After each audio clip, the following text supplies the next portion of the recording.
6 o'clock. Yeah, some of you may be starting off your Thursday morning a little bit rocky as you are taking a look at I-70 in Hancock County as a big backup is caused by a vehicle fire, though. The good news is we're going to let you know before you head out this way how you can avoid this area. We're going to check in with traffic in just a bit. In the meantime, I'm Jalea along with Matt and Matthew this morning. We'll get you caught up on your weather too, which is a little more humid today. Yeah, that's right. Definitely want to turn up the AC. But as we just saw right there, I-70, Matt, you've been monitoring this, I guess, as folks head out. They're probably looking at some alternative routes. Yes, it's completely shut down. So you're not getting by it. Wow. No car has there's been one, but I think it was an emergency vehicle. No vehicle has passed by in an hour. So this is a big one. What you want to do is, if you're headed eastbound past Greenfield, actually get off at Greenfield and take good old US 40 to Knightstown and hop back on the interstate, because for now, Google just put out an alert on Google Maps saying it's shut down. There's a placeholder for 11:30 this morning. That's rough. So this could be a long one. Now, could it be before 11:30? Sure, but that's the placeholder that they're going to put for now. This is the live look outside. We have mostly clear skies. It is a comfortable start out there this morning. You can still probably roll down the window as you're headed to work this morning, but you'll probably notice the humidity is just a touch above where we were yesterday, and it will continue to inch up the next several days. Right now, it is a beautiful start there in Indy and Noblesville. Good morning for the Greyhounds in Carmel. We've got mostly clear skies. Sunrise is just about 20 minutes from now. But we're going to be watching that accident. We're going to be watching temperatures. We've got a lot to track this morning. We're in the 60s and 70s now. It is a comfortable start. But later today, we're probably going to aim towards 90 degrees. We stayed in the mid-80s yesterday. Not bad for this time of year. Mid-80s, that's actually for our average high this time of year. We were right where we should be. Now we'll start heating things up.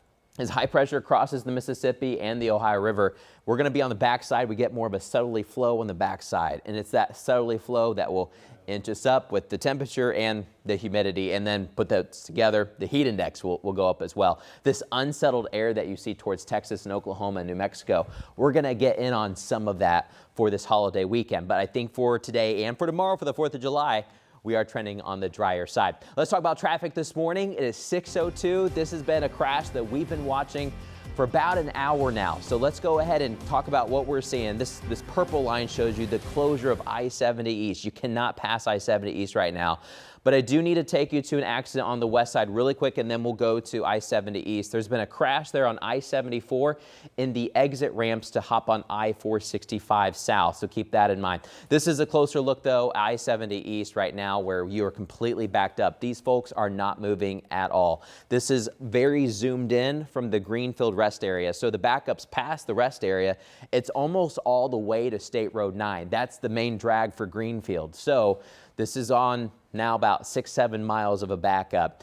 Now, the crash or the vehicle fire is right before the Knightstown exit. So the Knightstown exit actually remains open. So if you get off at Greenfield and you hop back on a Knightstown, you'll continue on your journey towards the east. This is that live look of that other crash we mentioned, I-74. You're looking to the west, but these are those eastbound lanes as you're leaving 74 and you're hopping onto 465. A lot of traffic this morning, Jalea. We'll stay on it.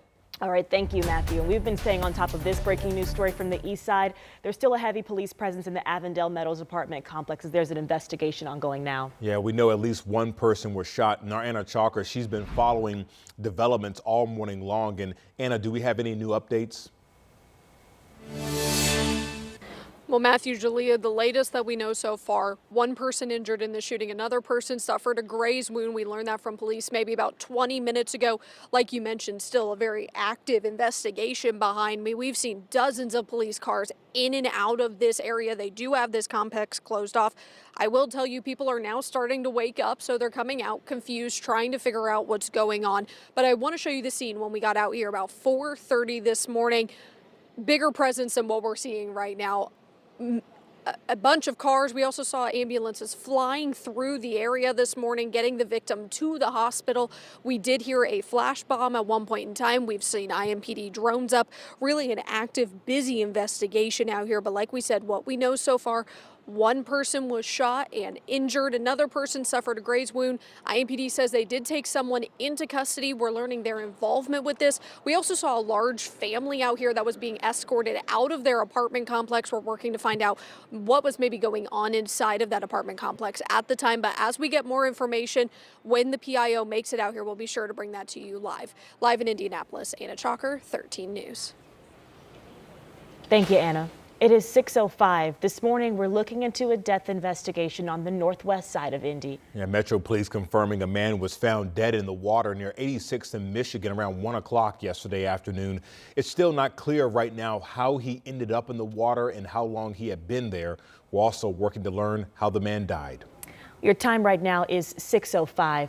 A 32-year prison sentence handed down to a Lafayette father that stems from a case where his 5-year-old son got his hands on a gun and killed his 1-year-old brother. We had here drug-dealing parents who had loaded guns in the house that were obviously not stored properly. It all unfolded inside of an apartment, March of 2023. Investigators say both boys had drugs in their systems. Deonta Johnson was facing a neglect of a dependent resulting in death charge, as well as other accounts. I would just like to apologize to my family, friends, and the community. I asked that he showed a tad bit of leniency on my sentence. And I apologize to my children for the tragic situation that has occurred. Well, as part of his 32-year sentence, he cannot have contact with his surviving 1-year-old son. The mother of the boys, Shatia Welch, took a plea deal and received a 6-year prison sentence in February. And also happening in Lafayette, a man who confessed to killing his 3-month-old son was just sentenced to 92 years in prison. Elizard Monaez pleaded guilty to murder as well as attempted murder. Police say baby Jacob's suffocated body was found in a liquid. It happened last August. Investigators say Monaez also beat his wife with a tire iron the morning of Jacob's death. Court documents say she went to the hospital where she was treated for a skull fracture.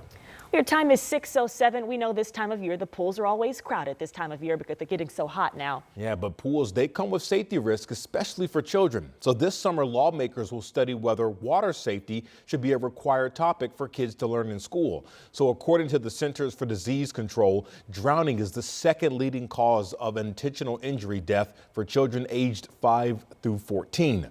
For kids aged 1 through 4, drowning is the leading cause of death. Now, lawmakers already passed legislation that requires life rings be put up at Lake Michigan to help rescue people there.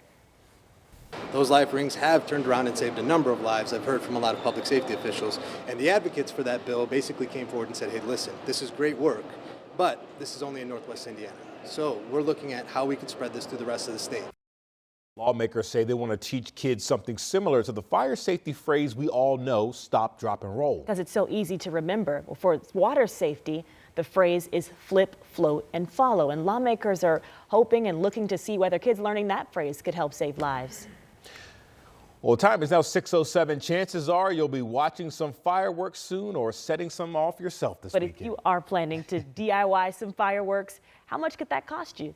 The answer comes down to where you look for fireworks. We talked to some local fireworks shops owners who say costs have gone down recently, despite a lot of worries that tariffs would drive them up. Others we spoke to say they've already brought theirs last year, and they're glad they did so because prices seem to fluctuate. So we used to get a container. The shipping on it was about $5,000 for a container. It went up to about $40,000 during COVID, during the supply chain issues, and then it went back down to about $30,000, and it's kind of stayed there. Now, another tip, experts say if you are planning your own fireworks show, to make sure you check the ordinances where you live before lighting off any, and follow safety tips like keeping plenty of water around and making sure everyone stays back when lighting off those fireworks. If you'd rather not set off your own fireworks and take in a show instead, we have the info about downtown Indy's 4th Fest. So this kicks off with the Street Festival starting at 5 o'clock, 6 o'clock tomorrow night over at the American Legion Mall. It will then wrap up with the fireworks show, which will begin around 10:15. And if you're feeling a little patriotic early this weekend, there's a chance to see some fireworks starting tonight. Yeah, Beech Grove is setting some off at Sarah T. Bolton Park. The event kicks off at 5:30 this evening. You can enjoy food vendors, kids zone, plus a DJ leading up to the fireworks being set off around dusk. But keep in mind, if you're traveling that way, you won't be able to drive inside of the park starting this morning at 8 in preparation. So we've got a complete roundup of all the big fireworks shows happening across central Indiana right now on our website for you to check out. You scan that QR code, it'll take you right to the site that lets you know where to find all of the fireworks shows near you.